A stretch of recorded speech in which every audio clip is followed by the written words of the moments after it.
Bukas ang senador sa mga panukala at panawagang buksan sa publiko ang BICAM budget deliberations.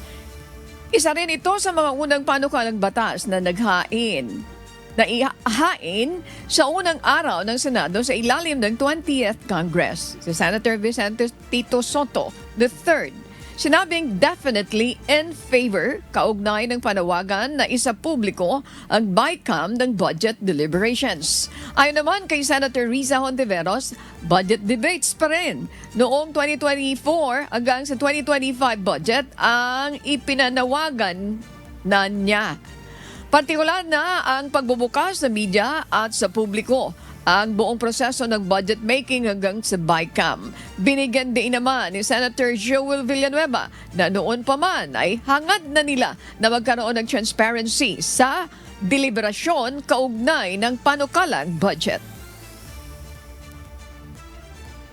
So in this case, dahil sa hindi magandang mga nabalitaan namin, that we have yet to prove na nangyari in the 2025 budget, we will make sure and we will suggest that the Bicameral Conference Committee be open to the public for scrutiny at talagang full transparency.